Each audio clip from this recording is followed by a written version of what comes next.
Welcome to the genius brains classroom. आज हम करेंगे क्लॉक एंड कैलेंडर का सेकंड टाइप कैलेंडर सेट 3। तो आज हम पढ़ेंगे सेंचुरी ईयर्स के बारे में, जिसको हम शताब्दी वर्ष भी बोलते हैं।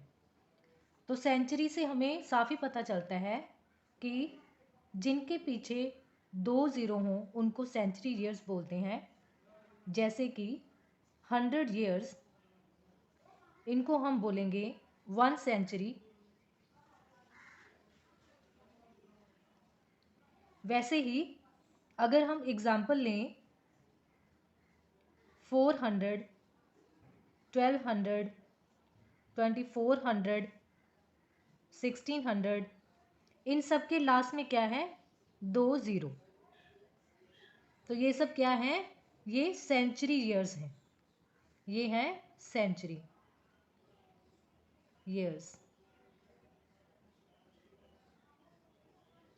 इसके बाद हम पढ़ते हैं नॉर्मल सेंचुरी। जैसे हमने पढ़ा है कि ईयर जो है एक लीप ईयर होता है और एक नॉर्मल ईयर होता है, तो सेंचुरी में भी लीप ईयर और नॉर्मल ईयर रहता है। तो पहले हम पढ़ेंगे नॉर्मल सेंचुरी ईयर्स के बारे में। नॉर्मल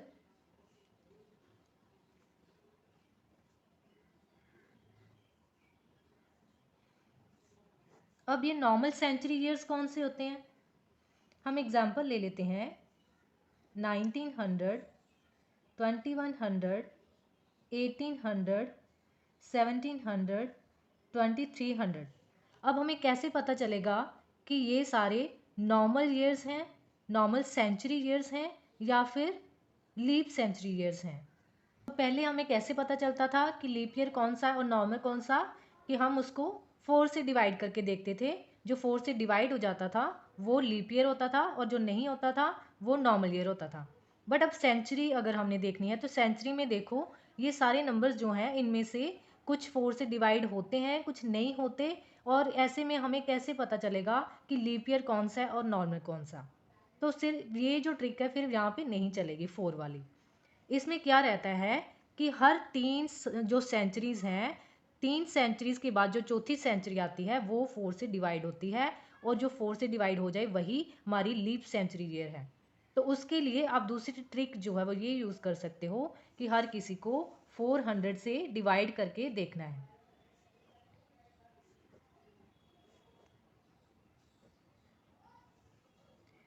जो 400 से डिवाइड हो जाए वो सारे के सारे क्या होते हैं? वो होते हैं लीप ईयर। और जो 4 से डिवाइड ना हो वो होते हैं नॉर्मल सेंचुरी ईयर। सेंचुरी की अगर बात कर रहे हैं, देखो हम जितने भी नंबर्स हमने लिए हैं यहाँ पे, वो सबको अगर हम 400 से डिवाइड करते हैं तो आप पहले देखिए कि इनमें से कौन सा ऐसा नंबर है जो 400 से डिवाइड हो रहा है।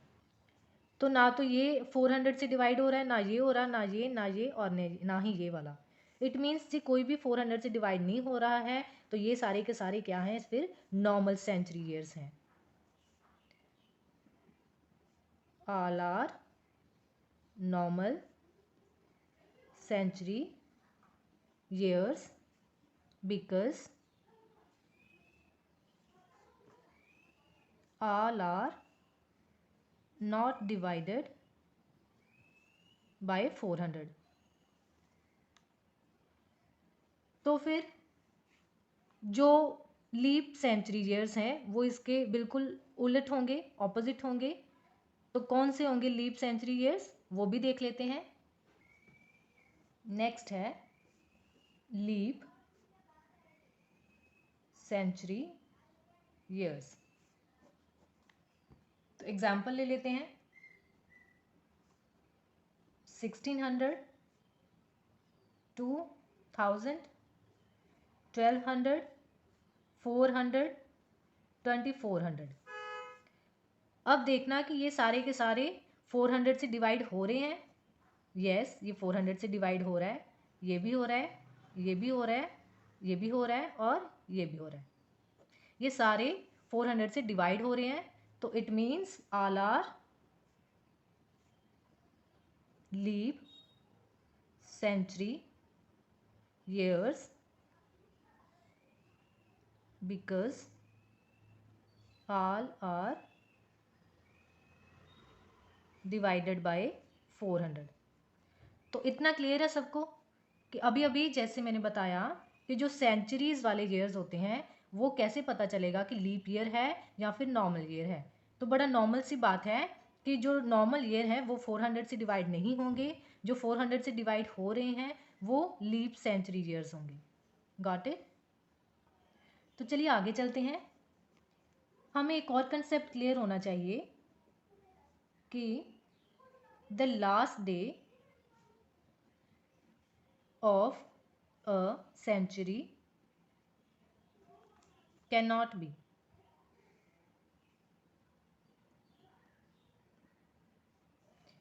जो सेंचुरी का लास्ट डे है वो कौन सा नहीं होता है, नहीं हो सकता। मीन्स सदी का अंतिम दिन जो है वो कौन सा नहीं हो सकता। तो हम पता अभी कर लेते हैं कि कौन सा जो है लास्ट डे नहीं हो सकता और कौन कौन से हो सकते हैं वो भी देख लेते हैं। तो सबसे पहले जो हो सकते हैं वो वाले देखते हैं, जैसे कि मंडे, एक एक दिन छोड़ के, ठीक है। मंडे से स्टार्ट करते हैं, मंडे से स्टार्ट होता है वीक, एक दिन छोड़ दो, Wednesday, Monday, Wednesday, Friday, Sunday. ये जो सारे दिन हैं ये लास्ट डे सेंचुरी के होते हैं, हो सकते हैं, लास्ट डेज ऑफ सेंचुरी ये हो सकते हैं। और जो बचे हैं दूसरे, कौन कौन से बचे हैं? मंडे के बाद क्या आता है? ट्यूसडे। जो इधर नहीं लिखे हैं वो इधर आएंगे, थर्सडे एक एक दिन छोड़ के, सैटरडे, बाकी सारे इधर आगे, जो बच गए वो इधर आगे। और ये जो सारे हैं ये सारे जो हैं वो सेंचुरी में लास्ट डे नहीं हो सकते।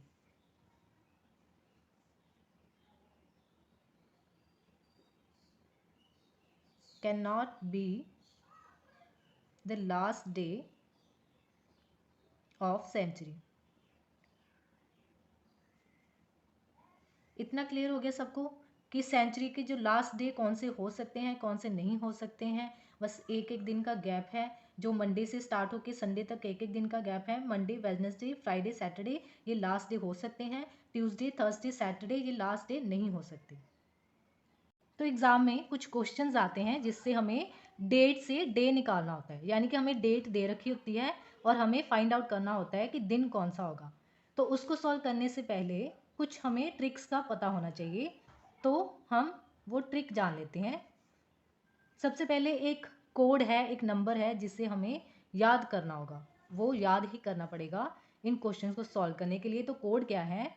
03361462503 क्या है कोड?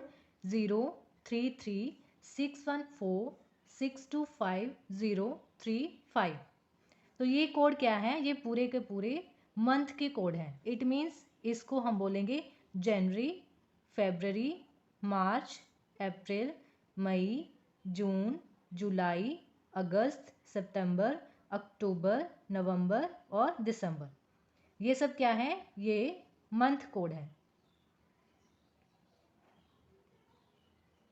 इसलिए हमें इनको याद रखना पड़ेगा।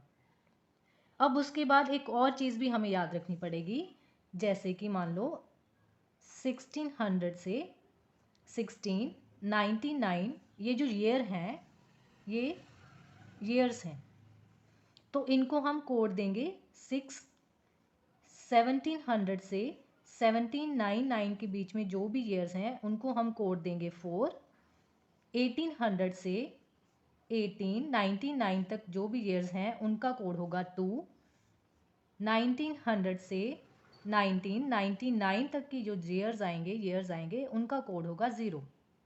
वैसे ही 2000 से लेके 2099 तक कोड होगा 6। 2100 से 2199 तक कोड होगा 4।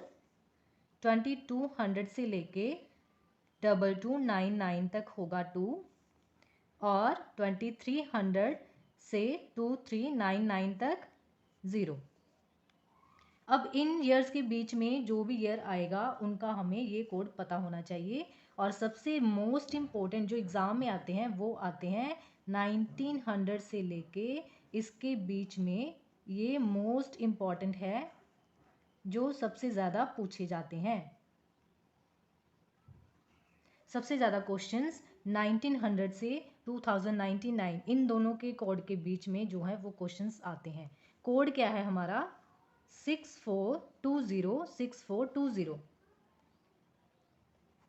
अगर आप इससे पीछे जाओगे तो भी सेम वही कोड रिपीट होंगे, इससे आगे आओगे फिर से 6 से स्टार्ट होगा और आगे जाएगा 6420, फिर नेक्स्ट 6420, ऐसे करके जो है वो सारे के सारे आगे आप सेम कोड जो है वो रिपीट होंगे 6420। आप इनसे पीछे भी जा सकते हो ईयर्स के, इनके आगे भी जा सकते हो। तो चलिए फर्स्ट क्वेश्चन देख लेते हैं। जैसे कि मैंने बताया था कि हमें डेट दे रखी होती है और हमें डे फाइंड करना है। तो क्वेश्चन है what was the day on 18 सितंबर 1941, कि 18 सितंबर 1941 को कौन सा दिन था। हमें डेट दे रखी है और हमने डे फाइंड करना है। तो वो कैसे करेंगे? अभी हमने जो भी ट्रिक्स अभी अभी मैंने आपको बताई है उसी को यूज़ करके ये आंसर निकालेंगे। तो कैसे करेंगे? सबसे पहले लेंगे ईयर। तो ईयर कौन सा हमारे पास? 1941। तो 1941 के हम लास्ट में ईयर के हमेशा टू जो डिजिट्स हैं, 2 डिजिट हैं, हमेशा वो लेंगे। हर कोई भी चाहे हमें साल दिया गया हो, लास्ट के 2 डिजिट लेंगे। तो लास्ट के 2 डिजिट हम इधर लिख लेंगे 41।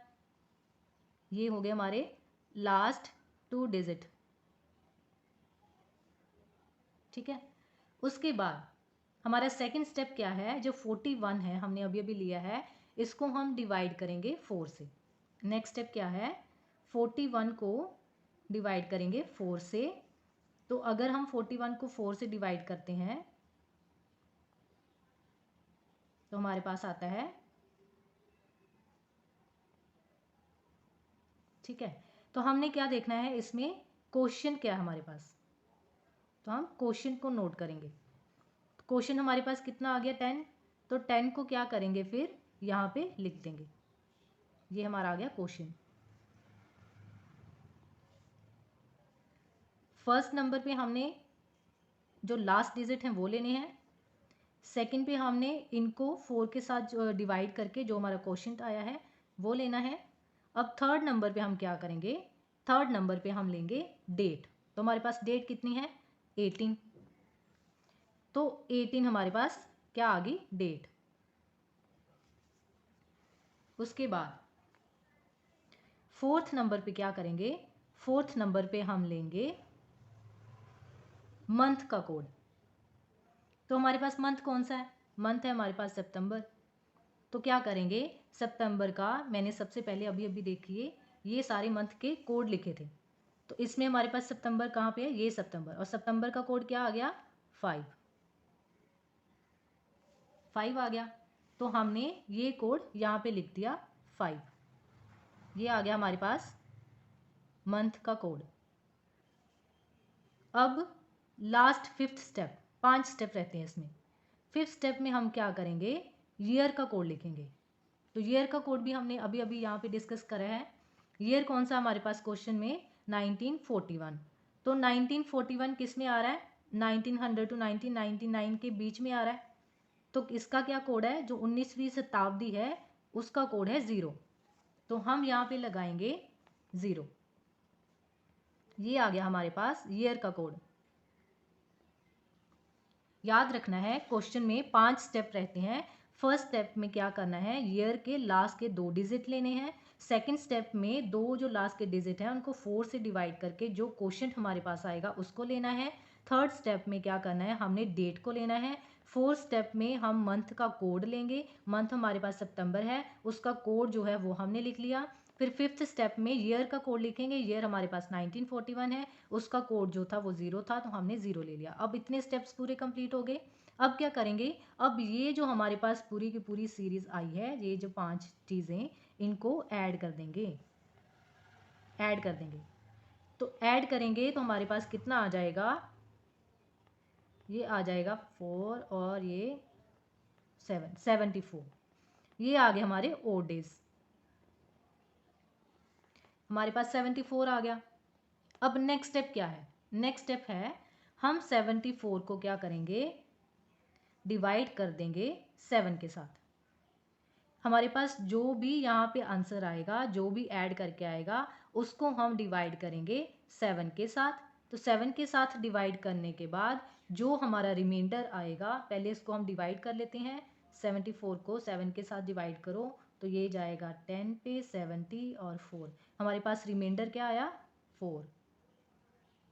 तो हमें रिमाइंडर ही चाहिए, तो रिमाइंडर इज 4। तो अब आंसर कैसे आएगा? ये जो 4 है ये कौन से नंबर पे, इससे हमें पता चलेगा कि डे कौन सा आएगा। तो कैसे पता चलेगा? देखना कि हमारे पास डेज कैसे आएंगे।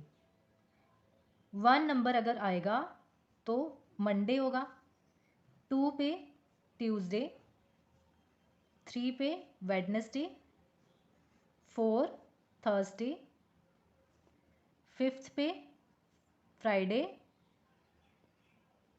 6th पे सैटरडे और 0 और 7 ये दोनों नंबर अगर आएंगे तो आएगा संडे। लास्ट 7 नंबर पे भी संडे, और 0 भी अगर आता है तो 0 और 7 दोनों का कोड क्या है, वो संडे ही आएगा उस दिन। तो अभी अभी हमने रिमाइंडर क्या निकाला है? 4। हमारे पास रिमाइंडर आ गया 4। तो अब हमने देखना है कि 4th नंबर पे कौन सा दिन आ रहा है। तो 4th नंबर पे हमारे पास आ रहा है थर्सडे। तो हमारा आंसर है थर्सडे। हमारा क्वेश्चन था कि 18 सितंबर 1941 को कौन सा दिन आता है। तो हमारा उस दिन जो है, अगर आप गूगल भी सर्च करो तो उसका आंसर आएगा थर्सडे। तो ऐसे क्वेश्चंस आपको आएंगे और उनको आपने इसी मेथड से सॉल्व करना है। तो हमारा नेक्स्ट क्वेश्चन है, what was the day of the week on 26 जनवरी 1951। 26 जनवरी 1951 को उस वीक में कौन सा जो डे है वो हमने फाइंड करना है कि 26 जनवरी 1951 को कौन सा डे था। तो सेम वही ट्रिक लगाएंगे। हमारे पास कोड लिखा हुआ है। सबसे पहला स्टेप हमारा क्या था? पहला स्टेप था हमारा कि ईयर के लास्ट के 2 डिजिट जो हैं उनको हम लेंगे। तो हमने ले लिया 51, ये हमारा फर्स्ट स्टेप हो गया। First step. उसके बाद सेकंड स्टेप क्या था कि 51 को हमने क्या करना है, 4 के साथ डिवाइड करना है। तो यहाँ पे 4 के साथ डिवाइड करेंगे तो हमारे पास आ जाएगा, क्वोशिएंट हमने लेना है। तो क्वोशिएंट क्या आ गया हमारे पास? 12। तो यहाँ पे क्या आ गया फिर? 12। थर्ड स्टेप में क्या था? थर्ड स्टेप में हमने लेनी थी डेट। तो डेट हमारे पास कितनी है? 26। फोर्थ स्टेप में क्या था? हमने लेना था मंथ का कोड। तो मंथ क्या हमारे पास? जनवरी। तो जनवरी का कोड हमारे पास क्या है? 0। तो यहाँ पे आएगा 0। तो यहाँ पे आ जाएगा 0। फिफ्थ स्टेप जो है वो हमारा था ईयर का कोड लिखना। तो ईयर हमारे पास कितना है? 1951। और 1900 शताब्दी जो है वो हमने पढ़ी थी, उसका कोड क्या था? 0। तो यहाँ पे आ जाएगा फिर से 0। तो अब क्या करेंगे? इन सबको ऐड कर देंगे। तो ऐड करेंगे तो हमारे पास आ जाएगा 89। ठीक है। तो 89 को अब क्या करेंगे? हम 7 के साथ डिवाइड कर देंगे। तो 89 को 7 के साथ डिवाइड करो। 7 के साथ जब डिवाइड करेंगे तो ये आएगा,